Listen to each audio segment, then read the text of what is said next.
जय श्री राम। पिछले वीडियो में आपने देखा था कि कैसे अपने पिता दक्ष द्वारा अपने पति का अपमान न सह पाने से माता सती ने अपने देह का त्याग कर दिया। और ये समाचार जब शिव जी को मिले तब उन्होंने क्रोध करके वीरभद्र को भेजा और उन्होंने वहां जाकर यज्ञ विध्वंस कर डाला। माता सती ने मरते समय भगवान हरि से यह वर मांगा कि मेरा जन्म जन्म में शिव जी के चरणों में अनुराग रहे। इसी कारण उन्होंने हिमाचल के घर जाकर पार्वती के रूप में जन्म लिया। अब आगे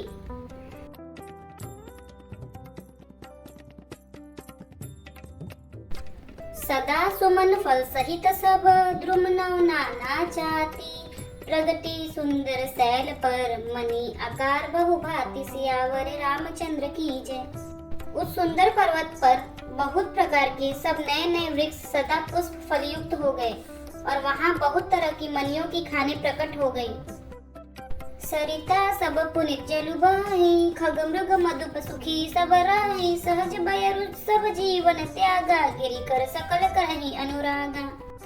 सारी नदियों में पवित्र जल बहता है और पक्षी पशु भ्रमर सभी सुखी रहते हैं। सब जीवों ने अपना स्वाभाविक वैर छोड़ दिया और पर्वत पर सभी परस्पर प्रेम करते हैं। सोहसैल गिरिजा गृह आए जिमि जनु राम भगति के पाए नित नूतन मंगल गृहतासु ब्रह्मा दिग्गा वही जसु जासु। पार्वती जी के घर आ जाने से पर्वत ऐसा शोभायमान हो रहा है जैसा राम भक्ति को पाकर भक्त शोभायमान होता है। उस पर्वत राज के घर नित्य नए नए मंगल उत्सव होते हैं जिसका ब्रह्मादि यश गाते हैं। नारद समाचार सब पाए कौतुक ही गिरि गेह सिधाए सैन राज बड़ आदर कीना पद पखारी बर आसुनि दीना। जब नारद जी ने ये सब समाचार सुने तो वो कौतुक ही से हिमाचल के घर पधारे। पर्वत राज ने उनका बड़ा आदर किया और चरण धोकर उनको उत्तम आसन दिया। नारी सहित मुनि पद सिरुनावा चरण सलील सब भवनु सिचावा निज सौभाग्य बहुत गिरि बरना सुता बोली मिली मुनि चरना। फिर अपनी स्त्री सहित मुनि के चरणों में सिर नवाया और उनके चरणों तक को सारे घर में छिड़काया। हिमाचल ने अपने सौभाग्य का बहुत बखान किया और पुत्री को बुलाकर मुनि के चरणों पर डाल दिया। त्रिकालज्ञ सर्वज्ञ तुम गति सर्वत्र तुम्हारी कहो सुता के दोष गुण मुनि बर हृदय विचार सियावर रामचंद्र की जय। और कहा, हे मुनिवर आप त्रिकालज्ञ और सर्वज्ञ हैं, आपकी सर्वत्र पहुँच है, अतः आप हृदय में विचार कर कन्या के दोष गुण कहिए। कह मुनि बेहसी गुण मृत बानी सुता तुम्हारी सकल गुण खानी सुंदर सहज सुशील सयानी नाम उमा अंबिका भवानी। नारद मुनि ने हंसकर रहस्य युक्त कोमल वाणी से कहा, तुम्हारी कन्या सब गुणों की खान है। यह स्वभाव से ही सुंदर सुशील और समझदार है। उमा अंबिका और भवानी इसके नाम हैं। सब लक्षण संपन्न कुमारी होई है संत पियई पियारी सदा अचल एहि कर अहिवाता एहि तेजसु पयई पितु माता। कन्या सब सुलक्षणों से संपन्न है, यह अपने पति को सदा प्यारी होगी, इसका सुहाग सदा अचल रहेगा और इससे इसके माता पिता यश पावेंगे। हुई है पूज्य सकल जग माही एहि सेवत कछु दुर्लभ नाही एहि कर नाम सुमिर संसारा प्रिय चढ़े पतिव्रत असिधारा। ये सारे जगत में पूज्य होगी और इसकी सेवा करने से कुछ भी दुर्लभ न होगा। संसार में स्त्रियां इसका नाम स्मरण करके पतिव्रत रूपी तलवार की धार पर चढ़ जाएंगी। सैल सुलक्षण सुता तुम्हारी सुनहो जे अब अवगुण दुई चारी अगुण अमान मातु पितिहीना उदासीन सब संशय छीना। हे पर्वतराज तुम्हारी कन्या सुलक्षणी है, अब इसमें जो दो चार अवगुण हैं उन्हें भी सुन लो। गुणहीन मानहीन माता पिता विहीन उदासीन संशयहीन लापरवाह जोगी जटिल अकाम मन नगन अमंगल वेश अस स्वामी एहि कह मिले हैं परिहष्ट असिरेख सियावर रामचंद्र की जय। योगी जटाधारी निष्काम हृदय नंगा और अमंगल वेश वाला ऐसा पति इसको मिलेगा। इसके हाथ में ऐसी ही रेखा पड़ी है। सुनि मुनि गिरा सत्य जिय जानी दुख दंपति है उमा हरसानी नारद हो या भेदु न जाना दशा एक समुझ बिलगाना।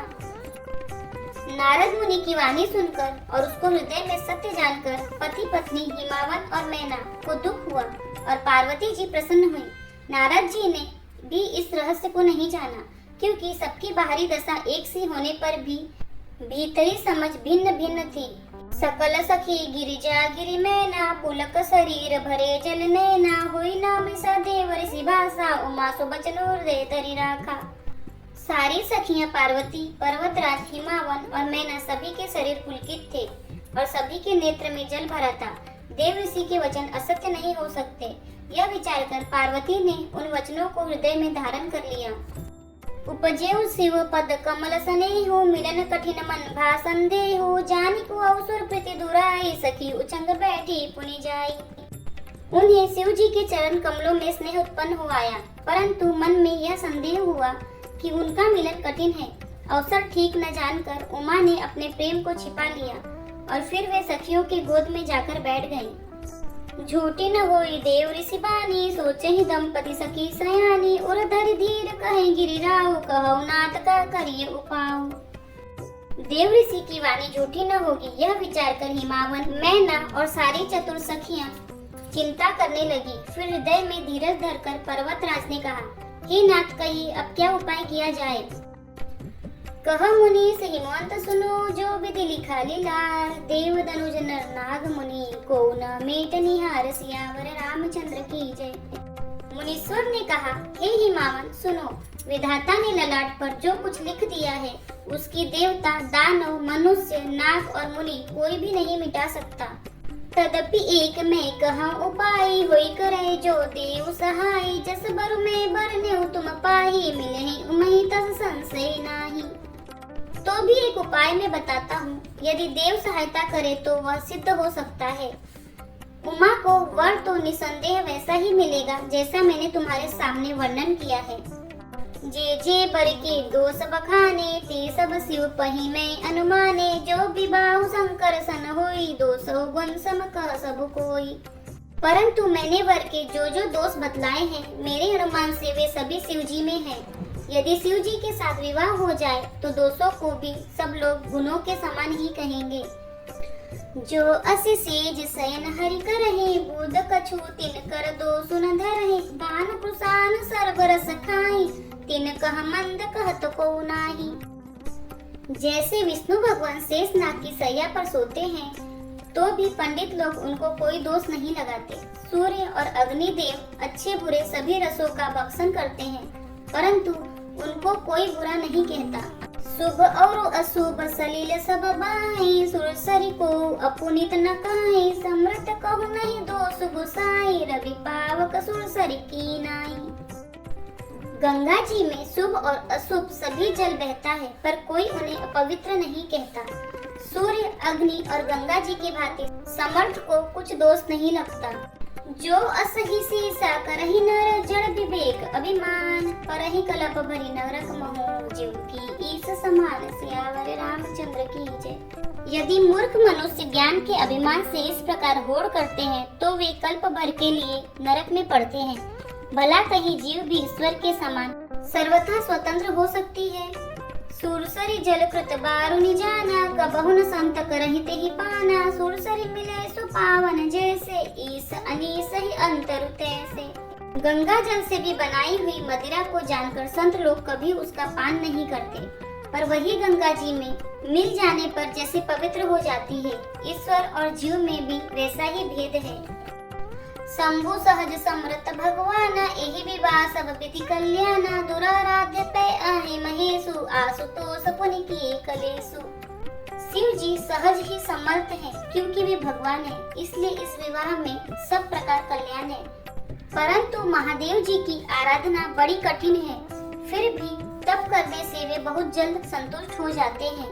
जो तप करे कुमारी तुम्हारी, भावे मेटी संकहि त्रिपुरारी, यद्यपि बर अनेक जग माही, एहि कह शिव तजि दूसर नाही। यदि तुम्हारी कन्या तप करे तो त्रिपुरारी महादेव जी होनहार को मिटा सकते हैं।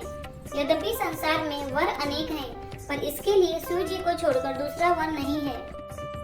वरदायक प्रणतारति भंजन कृपा सिंधु सेवक मनरंजन इच्छित फल बिनु शिव अवराधे लाइन कोटि जोग जप साधे। शिव जी वर देने वाले, शरणागतों के दुख को नाश करने वाले, कृपा के समुद्र और सेवकों के मन को प्रसन्न करने वाले हैं। शिव जी की आराधना किए बिना करोड़ों योग और जप करने पर भी वांछित फल नहीं मिलता। अस कही नारद सुमिरि हरि गिर जहि दीनी असीस हुई है यह कल्याण अब संशय तजहु गिरीश सियावर रामचंद्र की जय। ऐसा कहकर भगवान का स्मरण करके नारद जी ने पार्वती को आशीर्वाद दिया और कहा कि हे पर्वतराज, तुम संदेह का त्याग कर दो, अब यह कल्याण ही होगा। यदि आपको हमारा वीडियो पसंद आ रहा है तो वीडियो को लाइक करें, चैनल को सब्सक्राइब करें, कमेंट में जय श्री राम और हर हर महादेव अवश्य लिखें। जय श्री राम, हर हर महादेव।